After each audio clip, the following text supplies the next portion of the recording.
la crisis de octubre del 2020 y la de julio del año pasado, esta semana está terminando la tercera crisis cambiaria del gobierno de Alberto Fernández, finalizando con un dólar blue hacia la baja en torno a los 467 pesos. El actual aparentemente encontró un nuevo punto de equilibrio luego de haber hecho un recorrido alcista desde los 390 hasta los 500 pesos en tan solo 2 semanas. De esta manera, en lo que va del año, el dólar paralelo acumula una suba de 121 pesos, es decir, aumentó un 35%, dentro de una inflación que en el mismo periodo fue del 31%. Primera conclusión, entonces, es que el dólar blue recuperó terreno y superó levemente a la inflación en el primer cuatrimestre del año. Un análisis a corto plazo, claro está, pero de gran interés para tener en cuenta, ya que recordemos, como venimos diciendo, el dólar no sube, sino que se está recuperando. Lo cierto es que con esta nominalidad la brecha ahora preocupa porque superó el 90%, que venía sosteniéndose desde hace 7 meses, más o menos, llegando al día de hoy al 110%. Brecha que, recordemos, sale comparando el dólar billete con el dólar oficial mayorista, que es la referencia, y ahora está en torno a los 220 pesos. ¿Cómo se dio este reacomodamiento del dólar? Sintéticamente, porque venía atrasado por la desconfianza que despierta los altos índices de inflación también. Recordemos que el índice de precios de los últimos 12 meses fue del 104,3% y la inflación proyectada anual es del 120% como piso.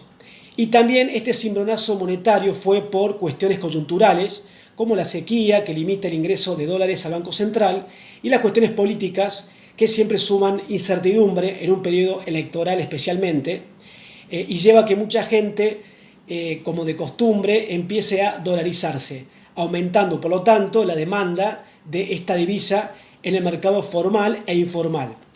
Frente a esta crisis cambiaria, el gobierno apeló a la ortodoxia, limitado por el FMI, claro está, que fue subir fuertemente las tasas de interés, llevándolas al 91% como tasa nominal, siendo por lo tanto la tasa anual del 140%. Recordemos que este cálculo sale por la operación compuesta sumando el capital más los intereses mensuales acumulados. Entonces, de esta manera, las tasas seguramente igualarán o superarán a la inflación proyectada. Dato de gran interés para nuestro análisis. Veamos por qué. Para que el dólar blue, de gran importancia para el mercado inmobiliario, le gane un plazo fijo a fines de agosto, el mes de las PASO, recordemos, tendría que llegar a los 630 pesos en ese momento. Y a fin de año tendría que cotizar en torno a los 846 pesos para que, recordemos, le gane al plazo fijo.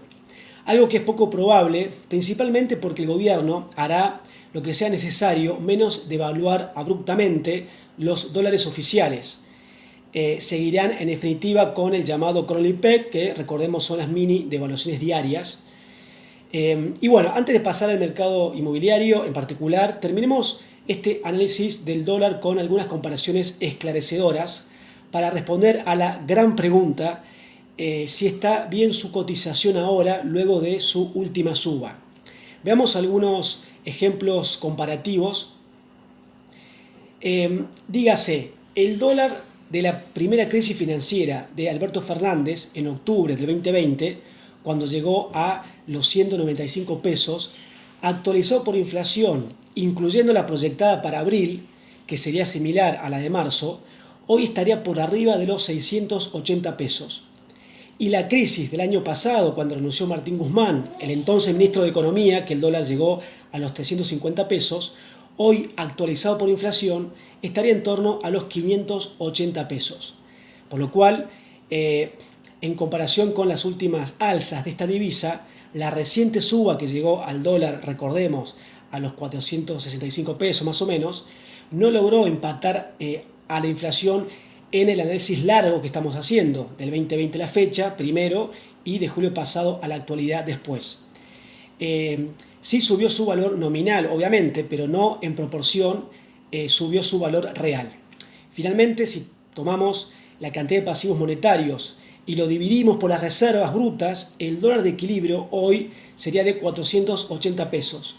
Esto implica, resumiendo, que el dólar libre está relativamente bien desde el análisis técnico, pero claro está, es un indicador muy fluctuante y hay que analizarlo desde muchos puntos de vista.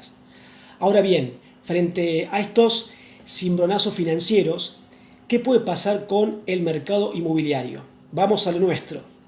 Veamos primero qué sucedió después de las últimas disparadas del Blue durante el gobierno de Alberto Fernández, para luego proyectar qué puede venir a continuación, tanto en Buenos Aires como en Córdoba. En Cava, luego de la crisis financiera de octubre de 2020, vino un mes de estabilidad respecto a las ventas y luego, en ese fin de año, subió la actividad comercial. Los precios, por su parte, siguieron con la tendencia a la baja que había empezado a principios del 19, es decir, no cayeron por esa devaluación de hecho en particular de octubre de 2020, sino que era una tendencia que ya venía de antes. Y en Córdoba, por su parte, luego de la crisis de la pandemia en general y particularmente la financiera del año 2020, pero del mes de octubre, las ventas cayeron abruptamente los meses siguientes, pero luego tuvieron un importante rebote y mejoraron en el año siguiente, en el 2021. Los precios, por su parte, se comportaron con la misma lógica que en Buenos Aires. Es decir, continuaron bajando, pero no solo por la disparada del dólar de octubre 2020 de aquel momento, sino por otras cuestiones más generales que habían influido, obviamente, en el real estate, tanto local como nacional, especialmente lo que sucedió a nivel macro durante los años 2018 y 2019. Para más información en este sentido, los invitamos a recorrer nuestro canal de YouTube y ahí verán informes audiovisuales que profundizan sobre este tema.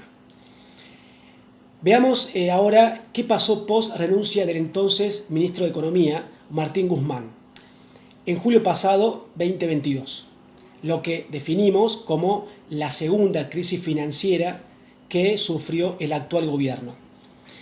En Buenos Aires pasó algo similar a la crisis anterior, a la del 2020.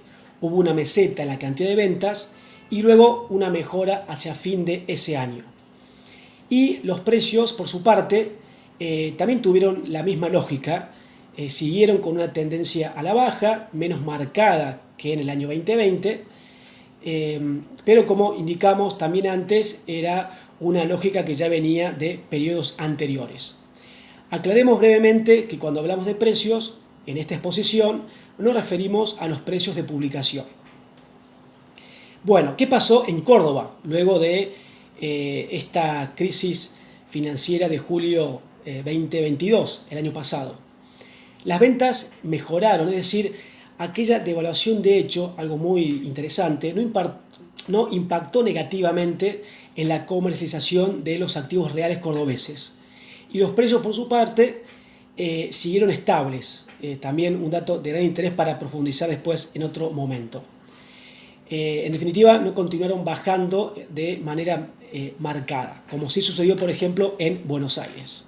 Con esto concluimos que luego de las últimas disparadas del dólar blue, la tendencia es que en el sector inmobiliario en general, las ventas y los precios se mantengan en el mismo ritmo en el que venían, dentro del comportamiento definido como el wait and see.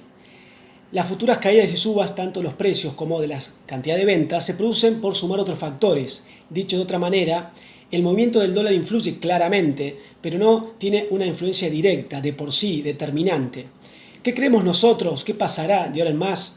De las tres crisis financieras explicadas que sufrió el actual gobierno, recordemos, octubre 20, julio 22 y esta última será la que menos impactará negativamente en nuestro ámbito de bienes raíces. Primero porque el dólar venía muy atrasado, era lógico que en algún momento se iba a recuperar, y después porque las expectativas de un positivo cambio de ciclo y económico para el 2023 y años siguientes calmará las ansiedades en este sentido, como le pasó a Cristina en 2015, recuerden, cuando aquel Macri hacía entusiasmar a los inversores y estos se comportaron más conservadores, a la espera, optimistas, lo que favoreció el último periodo de la presidencia de Cristina. Esto no significa que vienen meses tranquilos, pero sí que difícilmente venga una crisis total como muchos pronostican.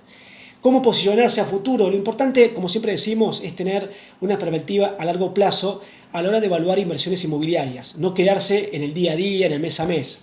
A la larga, el real estate sigue siendo una de las mejores alternativas para capitalizar los ahorros y a futuro para obtener rentabilidades muy interesantes. Lo importante es recibir un buen asesoramiento, para lo cual estamos a disposición en Buenos Aires, Córdoba y en las principales ciudades del país. Suscríbanse a nuestro canal para seguir con la mejor data del real estate, tanto local, nacional como internacional. Saludos, gracias y hasta la próxima.